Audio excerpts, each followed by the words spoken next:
The Surge was a breath of fresh air among the many Souls-likes that were released over recent years, thanks to taking place in the future and its focus on kind of ripping apart your opponents to get those lovely pieces of loot that you need to survive. And despite issues with the design, it did prove popular enough to get a sequel. And the Surge 2 is basically everything that you liked and unfortunately that you disliked about the first game now back.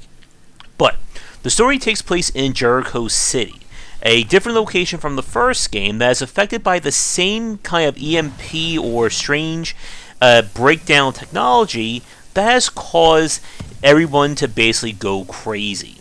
In the first game, the characters were basically taken over or reprogrammed. Here it's more of a Lure the Flies kind of scenario.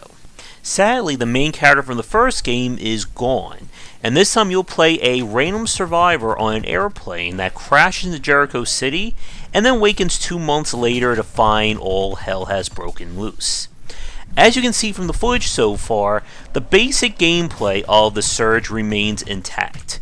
You're going to be fighting enemies and targeting specific parts of their body in order to gain the equipment and upgrades that you need to survive. The basic rules work like this. When you run to enemies, the parts of them that are going to be armored or unarmored are going to be randomized. Attacking an unarmored part allows you to stagger them easily, but it gives you less rewards. Attacking an armored part will allow you to finish the enemy off by ripping it off and gaining that respective piece. If the enemy is carrying a new weapon, you'll also get that as well. As with the first game, your tech scrap is your souls/experience/money, and when you die, it will remain on the ground where you fell. As one added benefit this time, wherever your scrap falls, it now gives you healing until you pick it up, but the time limit remains.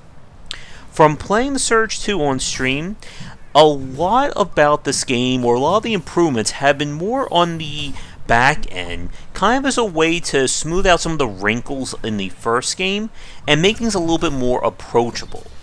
The first thing is that your healing injectable, that's the item you see in the bottom of the screen right now, basically can be refilled by using your energy. In the previous game, it kind of worked more like an Estus flask, that once it's out until you go back to a save point and then all the enemies respawn. This keeps in line with the game's dynamic that the longer you spend out fighting enemies or the greater your pool of tech scrap, you'll start to gain a multiplier as an incentive to keep going rather than going back to bank it. In terms of gear and loadouts, there are far more weapons and armor combinations in the Surge 2 compared to the first one, and that was a pretty big complaint that I had, that you quickly found what you wanted to use and that was it. Here, there are more weapon types, including a weapon that transforms between two-handed to kind of like a dual-wielding style. And your armor comes with both partial and full set bonuses to give you a little bit more variety in terms of how your character goes. With that said though, in terms of the basic gameplay, you're going to find that your strategies in the Surge 2 mirror the first game, in that you're going to play the game either very fast, very reactive, not really staggering enemies but getting out of the way, or you're going to go for heavy base attacks that it's going to take you a few more seconds to hit, but when you hit, you are almost guaranteed to stun them, allowing you to get more attacks off. Another big improvement over the first one has been the redesign of your defense or parry. In the first game, you could basically do kind of like a directional dodge that, if you timed it properly, would set enemies up for the quote-unquote repose. In the Surge 2, that is now a mod that you can equip on that shows you the directions of all attacks coming, and you can now have a directional block that, timed right, sets up the repose and gives you more damage. And if you're playing as kind of a heavy build or trying to avoid damage, you're really going to have to learn that if you want to have any chance at winning. Other than those changes, Again, everything kind of across the board has seen improvements, from how you level up, to your stats, and even the level design itself. The first game was definitely criticized for having very generic and just maze-like environments. And while the Surge 2 doesn't quite hit the same levels as the Soul series, what they've gone for is kind of a more layered effect. What that means is that the areas themselves kind of like fold in on each other. You're going to find a lot of shortcuts that will take you in and around without having a huge amount of real estate to cover. As anyone who played through the second area of the Surge 1 can certainly attest to. And really, the more that I played the game, I could see these improvements. You can tell the developers had a good idea as to where people were having complaints or where they could have improved things further, and they went with that. With that said, however, the problems or the major issues I had with the first game remain and kind of keep me from all out fully recommending the Surge 2. And we're going to talk about that next, but first, a quick shout out to our current Game Wisdom supporters and sponsors. And now for a quick thank you to our current Game Wisdom sponsors and Patreon supporters. And if you'd like to continue the discussion on game design, be sure to check out our Discord channel, linked down below. As I said in the last part, the Surge 2 is across the board, I think, improved compared to the first game. And if you enjoyed any aspects of the Surge, then I think the Surge 2 is going to be a great one for you. With that said, if you're like me and got very tired of the game and was hoping that they would fix some of the more annoying pain points or design aspects, then you are going to be disappointed with the Surge 2. The combat just never really seemed to fully click for me with this game like it did in the first one. I will say I had an easier time with it thanks to the greater focus on basically doing heavier attacks. But this is one of those games where enemies can just rip into you very quickly, and if you're not prepared, you can die fast. And this is very evident at the boss fights and major encounters like that. In the first game, there is a huge difficulty spike when they introduce the nano or machine type enemies. For those of you who didn't play the first Surge, that occurred around, I think, Area 3, maybe the back half of Area 2. And the Surge 2 runs into that same issue when you're suddenly fighting enemies who you can't easily stagger or have massive damage and hard to avoid hitboxes. Like we said earlier with the level design, it's still very generic in terms of its approach and its appeal. And while the greater focus on layering does help, it can still be very disorienting moving around and trying to remember, okay, which shortcut takes me back to the right area. As a very funny point, the footage that you're seeing right now, this is, I guess, considered the third area in the game.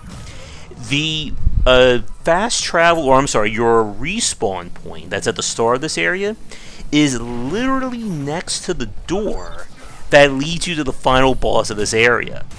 And like a crazy, going around the long way kind of approach.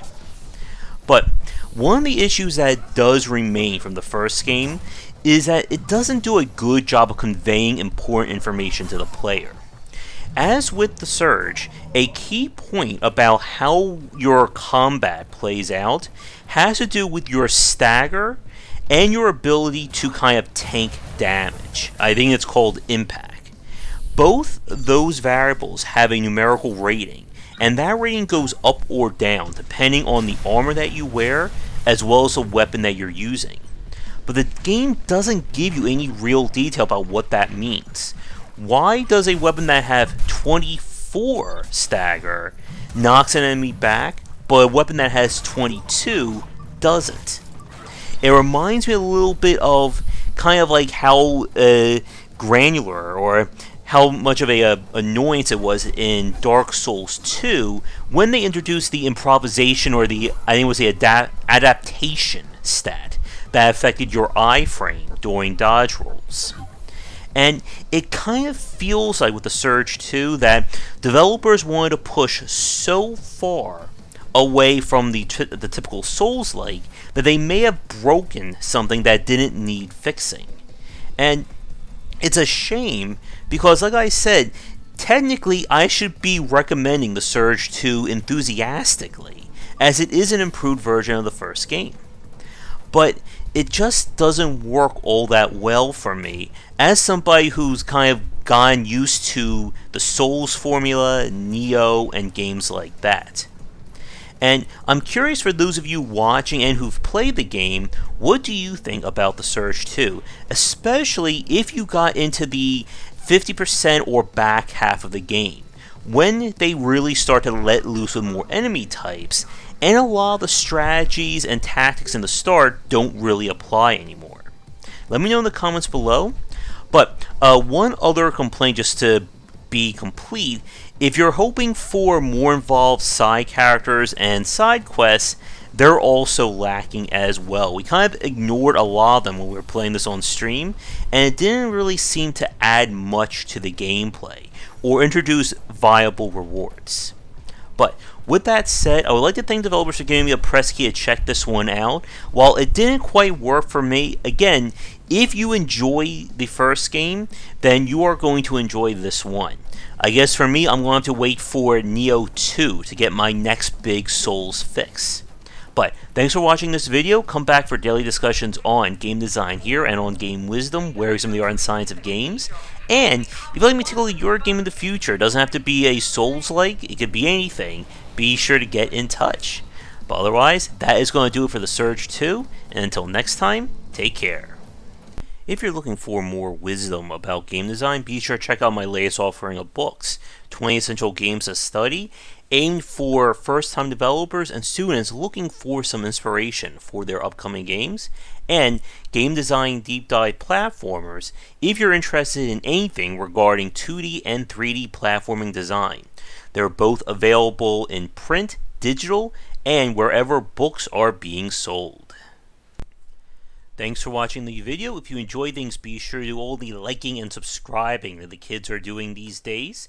Check out our Discord channel linked down below, where we hang out and chat game design, and come back later tonight for our regular streamings. But that's it, and tune in for more great content here and on Game Wisdom, where we examine the art and science of games.